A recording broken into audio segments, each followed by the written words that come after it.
Ajay, good morning. નવા સપ્તાહની શરૂઆત કયા કયા પરિણામો વોચ લિસ્ટમાં ખાસ આજે સ્ટોક્સને એડ કરીશું? જે બિલકુલ ઘણું બધું લાંબુ લિસ્ટ છે, પણ ઓલમોસ્ટ જોઈશું જે પણ નંબર્સ આવી રહ્યા છે, નંબર્સ બાદ જોઈશું સ્ટોકનું રિએક્શન બી પ્રમાણે જોવા મળ્યું હતું. તો નિફ્ટીને બી ઘણી કંપનીના પરિણામ છે, શરૂઆત ત્યાંથી જ કર્યો તો મારુતિ ખાસ આજે ફોકસમાં રહેશે. નો ડાઉટ બીજા ઓટો નંબરથી કમ્પેર કર્યો તો સતત ત્યાંથી ડાઉન સાઇડ નંબર્સ જોવા મળ્યા હતા. આવક 36% આજુબાજુ વધી છે, 52,456 કરોડ. પ્રોફિટ આફ્ટર ટેક્સ જો તો 11% આજુબાજુ ઘટાડો જોવા મળે છે, 3352 કરોડ આજુબાજુ. પેટ આપણને ઘટતો જોવા મળે છે. એબિટા 7% ઘટાડે છે. માર્જિન ઇવન જો તો 350 બેસિસ પોઈન્ટથી આપણને માર્જિન વધારી, એટલે 12% હતા ત્યાંથી 8.2% આજુબાજુ આપણને માર્જિન પણ ઘટતા જોવા મળે છે. ડાઉટ જે નંબર્સ ઓટો સેલ્સના આવ્યા હતા એ આપણને સુધી ઇમ્પ્રુવમેન્ટ જોવા મળ્યું. ડોમેસ્ટિક સેલ્સ અને જો ઇન્ટરનેશનલ સેલ્સ છે બંનેમાં સારો ગ્રોથ છે. આપણે અને સામે જોઈશું એમને ફોર વ્હીલર સેલ્સ બી આપણને સારા જોવા મળે છે. એક્સપોર્ટ ક્યાંય ને ક્યાંય જો થોડું ત્યાં આપણે જોઈશું ઘટાડો આવ્યો, તો બાકી નંબર્સ બેસિક જોઈશું તો ઇનલાઇન અને જે અનુમાનથી ખરાબ નંબર કહી શકાય જે ઓટો સેલ્સના આંકડા હતા ત્યાં આપણને થોડું પોઝિટિવ ઇમ્પેક્ટ જોવા મળી હતી. તો મારુતિ બી આજે ખાસ ફોકસમાં રહે છે. નેક્સ્ટ નિફ્ટીમાં જ વાત કરીએ તો આઈટીસી બી ખાસ ફોકસમાં. નંબર જો તો સતત અહીંયાથી કંપની ખરાબ આપી રહી છે. જેમનો સિગરેટ બિઝનેસ હતો તે એમણે વાત કરી હતી કે ત્યાં ઇમ્પેક્ટ જોવા મળશે અને નંબર્સ ઉપર જ જોવા મળી. નફો 4,912 કરોડથી 27% ઘટાડો છે, 3580 કરોડ. નફાનું જે અનુમાન હતું એના કરતાં જો ઓલમોસ્ટ તો ખાસો ડિક્લાઇન જોવા મળે છે. આવક ઇવન 14.4% ઘટી છે, 16,908 કરોડ આજુબાજુ. એબિટા 27% ડાઉન થયા છે, 4,514 કરોડ. માર્જિન ઇવન જોઈશું તો 500 બેસિસ પોઈન્ટ ડિક્લાઇન થયા છે, 31%થી તમે સીધા ઘટીને 26% આવી ગયા છે. એટલે બહુ જ ખરાબ પરિસ્થિતિમાં જઈશું. આઈટીસીના નંબર છે. એફએમસીજી બિઝનેસમાં આવકમાં જઈશું 12%નો વધારો છે, જે સિગરેટ વોલ્યુમ હતું ગ્રોથ હવે એ લોકો માની રહ્યા છે કે 8 થી 10% અહીંયાથી ઘટાડાનું અનુમાન હતું અને એના પણ જુઓ તો વધારે ખરાબ સાઈડ જોવા મળી છે. એટલે આઈટીસીના નંબર સ્પેસિફિક જોઈએ તો ખરાબ સાઈડ જ નંબર આપણને જોવા મળે છે. નેક્સ્ટ વાત કરીએ તો બેસ્ટ પરફોર્મન્સમાં જઈશું તો દિવીસ સ્લેબ જે પણ નંબર્સ છે, નંબર્સ ઉપર જો અહીંયા સારો એવો ગ્રોથ જોવા મળે તો નફો 65.6%નો ગ્રોથ છે, 902 કરોડ. આવક ઇવન જોઈશું તો 27.8% આજુબાજુ આવક વધી છે, 3,080 કરોડ. એબિટા જો 72% આજુબાજુ એબિટા જમ થાય છે અને જે માર્જિન છે ઇવન 30.2 થી 40.8 એટલે જોઈશું ઓલમોસ્ટ 1000 બેસિસ પોઈન્ટ વધારે લઈ જઈશું. જેમાં સ્ટોક રિએક્શન છે અહીંયા જો નંબર્સ બી આપ જોઈશું તો બેસ્ટ નંબર્સ આપણને જોવા મળ્યા હતા, અહીંયા બી ફોકસ રહેશે. એબીબી ઇન્ડિયા કહી શકાય મિક્સ ઇનલાઇન નંબર હતા. આવક 21% આજુબાજુ છે, 3560 કરોડ આજુબાજુ. પ્રોફિટ આફ્ટર ટેક્સ જો તો સ્લાઇટલી ઇન્ચઅપ થયો છે, 362 કરોડ. એબિટા 11% આજુબાજુ વધ્યા છે, 447 કરોડ. માર્જિન જો તો અહીંયા થોડું ડિક્લાઇન હતું, 100 બેસિસ પણ આજુબાજુ જે માર્જિન આપણને ડિક્લાઇન થતા જોવા મળે. એટલે મિક્સ ઇનલાઇન નંબર અહીંયા એબીબીના જોવા મળે છે. પોઝિશન સિસ્ટમ અહીંયા બી જોઈશું આઈટી કંપનીઓમાં જે પણ જોઈશું નંબર થોડા મિક્સ જ કહી શકાય.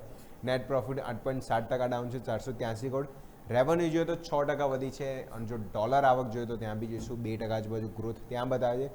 માર્જિન ઇવન જોઈશું તો 16.2%થી ઘટીને 13.5% છે અને કંપની જો ડીલ વિન્સની વાત કરીએ તો $1.15 બિલિયન જે ડીલ વિન્સ છે અહીંયાથી જોઈશું કંપનીએ નોંધાવી છે.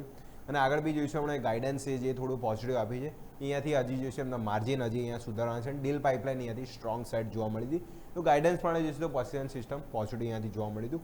મુથુટ ફાઇનાન્સ અહીંયા નંબર કહી શકે નંબર આપણે જો તો positive side year on year સારા જોવા મળે છે.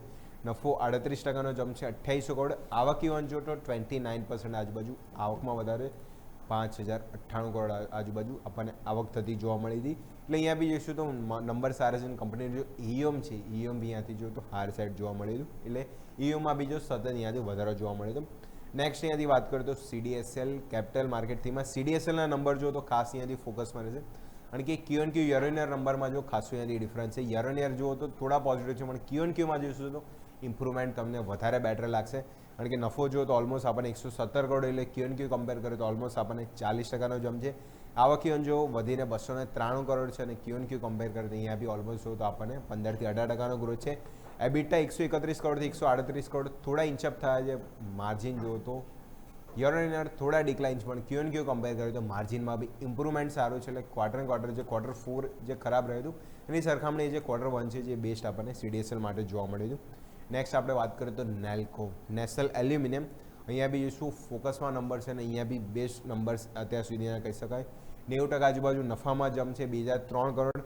આવક ઇવન જો 40% આજુબાજુ આવક વધી છે.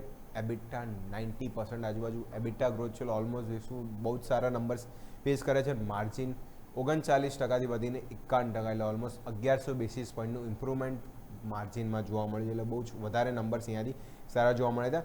નેક્સ્ટ જો હવે ફાર્મા કંપનીમાં વાત કરી લઈએ તો ગ્લેનમાર્ક ફાર્મા, અહીંયા નંબર ઇમ્પ્રુવમેન્ટ સારું છે, આર સાઇડ નંબર જોવા મળે છે, આવક અને નફો બંનેમાં જો ડબલ ડિજિટ ગ્રોથ છે. ઇવન પ્રોફિટ આફ્ટર ટેક્સ જો તો 47 કરોડથી તમે 483 કરોડ, ઓલમોસ્ટ 10 ગણાથી વધારે તમે જમ્પ કર્યો છે. સામે કોન્કર્ડ બાયોટેક જો ત્યાં ઇવન નંબર જોશો તો આ નફો આવક બંને 30% જમ્પ બતાવે છે. એબિટા 32% વધે છે 82 કરોડ, અને ઇવન જો માર્જિન જો તો 32%, એટલે 30%થી વધીને 32%, ઓલમોસ્ટ જોઈશું 150થી 200 બેસિસ પોઈન્ટ આજુબાજુ માર્જિનમાં બી ઇમ્પ્રુવમેન્ટ છે. એ નંબર સ્પેસિફિક જોઈશું, અહીંયા બી થમ્સઅપ છે, સારા નંબર જોવા મળ્યા હતા. લાસ્ટ જોઈશું સમાચાર સ્પેસિફિકમાં જોઈએ તો ડૉક્ટર રેડ્ડીસ. ડૉક્ટર રેડ્ડીસ અહીંયા જોઈશું કંપનીની જે યુએસએફડી તરફથી રિટુક્ઝાઇમેબ જે બાયોસિમિલર એમની દવા છે એને અહીંયાથી મંજૂરી મળી ગઈ છે, અને જે રિટુક્ઝાઇમેબ એ દવાનો ઉપયોગ છે જે ક્રોનિક લ્યુકેમિયાના ઇલાજ માટે ખાસ કરીને થાય છે, અને આ ખાસ આ દવા જોઈશું તો હાયર માર્જિનવાળી દવા છે. તો ખાસ જો મંજૂરી મળી ગઈ છે, માર્જિન ઇમ્પ્રુવમેન્ટની શક્યતા ડૉક્ટર રેડ્ડીસમાં આપણને જોવા મળી શકે છે, ખાસ આ બી ફોકસ કરે છે. લાસ્ટ આપણે જેમ જોઈએ તો ક્રૂડની અનિશ્ચિતતાને લીધે ક્રૂડ નીચે આવ્યું છે, તો એ સ્ટોક તો ફોકસમાં રહે છે. સાથે આજે ઘણા બધા ઓટો નંબર છે એના પર બી રિએક્શન રહેશે. મારુતિ આઈટીસીના નંબર જો થોડા ડિક્લાઇન જોવા મળે છે, બાકી ફાર્માપેકના નંબર બધા જ સારા છે. દિવીઝ જો, ગ્લેનમાર્ક ફાર્મા, બરાબર, કોન્કર્ડ બાયોટેક લઈશું, આ બધા સ્ટોક પર આજે ખાસ ફોકસ રહેશે. યસ. ઓકે, તો આ તમામ સંકેતો છે ધ્યાન પર રાખીશું. આભાર અજય આપનો અમારા સાથે જોડાવા માટેના ડિટેલ્સ